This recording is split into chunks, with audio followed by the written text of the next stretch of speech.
જો તમારું પણ સપનું આ વર્ષે GSSSBમાં એક્સ-રે ટેકનિશિયન બનવાનું છે તો આ વિડિયો તમારા માટે મોસ્ટ ઇમ્પોર્ટન્ટ સાબિત થવાનો છે। નમસ્કાર મિત્રો, આજે આપણે રેડિયો ફિઝિક્સના સૌથી સ્કોરિંગ ટોપિક ઇલેક્ટ્રોમેગ્નેટિક સ્પેક્ટ્રમના એવા 25 પ્રશ્નો જોઈશું જે પરીક્ષાની દ્રષ્ટિએ સુપર IMP છે। વિડિયોને છેલ્લે સુધી જોજો કારણ કે એક એક પ્રશ્ન તમારી પસંદગી માટે ગેમ ચેન્જર બની શકે છે। આગળ વધતા પહેલા વિડિયોને લાઈક કરી દો, તમારા ગ્રુપમાં શેર કરી દો અને ચેનલ પર નવા હોવ તો નીચેનું લાલ સબસ્ક્રાઇબ બટન દબાવવાનું ચૂકતા નહીં। પ્રશ્ન નંબર 1, ઇલેક્ટ્રોમેગ્નેટિક સ્પેક્ટ્રમમાં સૌથી વધુ તરંગલંબાઈ ધરાવતું વિકિરણ કયું છે? સાચો જવાબ છે ઓપ્શન સી, રેડિયો વેવ્સ। પ્રશ્ન નંબર 2, રેડિયો તરંગોની આવૃત્તિ શ્રેણી સામાન્ય રીતે કેટલી હોય છે? સાચો જવાબ છે ઓપ્શન એ, 3 કિલોહર્ટ્ઝ થી 300 ગીગાહર્ટ્ઝ। પ્રશ્ન નંબર 3, ઇલેક્ટ્રોમેગ્નેટિક તરંગો શૂન્યાવકાશમાં કેટલા વેગથી પ્રસરે છે?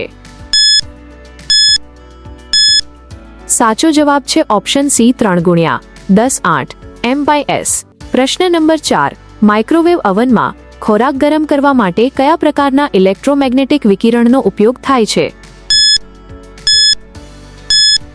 સાચો જવાબ છે ઓપ્શન બી, માઇક્રોવેવ્સ। પ્રશ્ન નંબર 5, ઓઝોન સ્તર મુખ્યત્વે કયા પ્રકારના વિકિરણને શોષી લે છે જે સજીવો માટે હાનિકારક છે?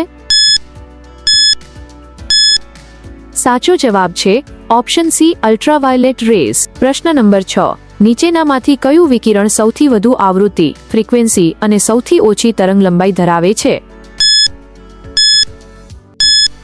સાચો જવાબ છે ઓપ્શન સી, ગામા રેઝ। પ્રશ્ન નંબર 7, સૂર્યપ્રકાશ, સનલાઇટ ત્વચા પર પડવાથી શરીરમાં વિટામિન ડી બને છે તે માટે કયું વિકિરણ જવાબદાર છે?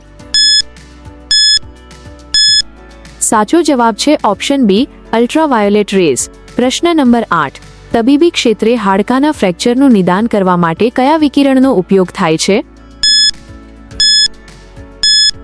સાચો જવાબ છે ઓપ્શન સી, એક્સ-રેઝ। પ્રશ્ન નંબર 9, ટીવી અને રેડિયો સિગ્નલના પ્રસારણ, ટ્રાન્સમિશન માટે ઇલેક્ટ્રોમેગ્નેટિક સ્પેક્ટ્રમના કયા ભાગનો ઉપયોગ થાય છે?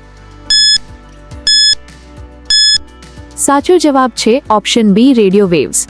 પ્રશ્ન નંબર 10, રિમોટ કંટ્રોલ ટીવી રિમોટમાં સામાન્ય રીતે કયા પ્રકારના ઇલેક્ટ્રોમેગ્નેટિક વિકિરણનો ઉપયોગ થાય છે? સાચો જવાબ છે ઓપ્શન બી, ઇન્ફ્રારેડ રેઝ। પ્રશ્ન નંબર 11, ઇલેક્ટ્રોમેગ્નેટિક તરંગો કયા પ્રકારના તરંગો છે? સાચો જવાબ છે ઓપ્શન સી, અયાંત્રિક તરંગો, નોન મેકેનિકલ ટ્રાન્સવર્સ વેવ્સ। પ્રશ્ન નંબર 12, ગામા કિરણો મુખ્યત્વે કયા સ્ત્રોતમાંથી ઉત્પન્ન થાય છે? સાચો જવાબ છે ઓપ્શન સી, કિરણોત્સર્ગી, રેડિયોએક્ટિવ ન્યુક્લિયસમાંથી। પ્રશ્ન નંબર 13, કેન્સરની સારવારમાં કયા વિકિરણનો ઉપયોગ થાય છે? સાચો જવાબ છે ઓપ્શન સી, ગામા રેઝ। પ્રશ્ન નંબર 14, ઇલેક્ટ્રોમેગ્નેટિક સ્પેક્ટ્રમમાં દૃશ્યમાન પ્રકાશની તરંગલંબાઈ આશરે કેટલી હોય છે? સાચો જવાબ છે ઓપ્શન બી, 400 નેનોમીટરથી 700 નેનોમીટર। પ્રશ્ન નંબર 15, રાત્રે અંધારામાં વસ્તુઓ જોવા માટે વપરાતા નાઇટ વિઝન કેમેરા કયા વિકિરણ પર આધારિત હોય છે? સાચો જવાબ છે ઓપ્શન બી, ઇન્ફ્રારેડ રેઝ। પ્રશ્ન નંબર 16, ઇલેક્ટ્રોમેગ્નેટિક તરંગોની શોધ સૌપ્રથમ કયા વૈજ્ઞાનિકે કરી હતી? સાચો જવાબ છે option B, James Clerk Maxwell. પ્રશ્ન નંબર 17, ઇલેક્ટ્રોમેગ્નેટિક તરંગોના પ્રાયોગિક અસ્તિત્વને સૌપ્રથમ સાબિત કરનાર વૈજ્ઞાનિક કોણ હતા? સાચો જવાબ છે ઓપ્શન એ, હેનરિક હર્ટ્ઝ। પ્રશ્ન નંબર 18, વાતાવરણમાં રહેલ આયનોસ્ફિયર સ્તર કયા વિકિરણને પરાવર્તિત કરી લાંબા અંતરના સંચારમાં મદદ કરે છે?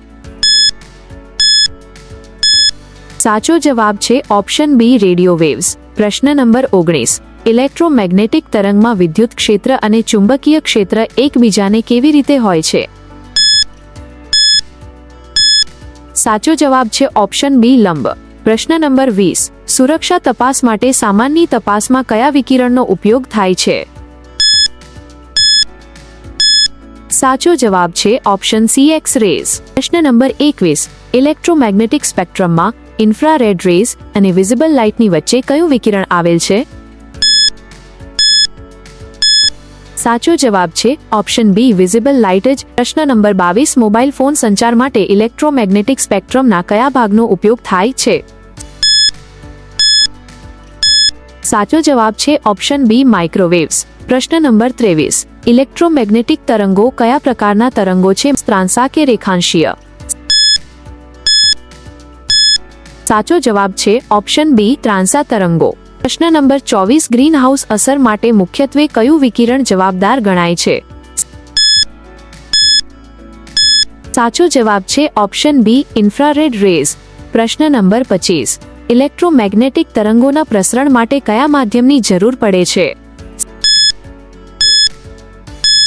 સાચો જવાબ છે ઓપ્શન સી માધ્યમની જરૂર નથી.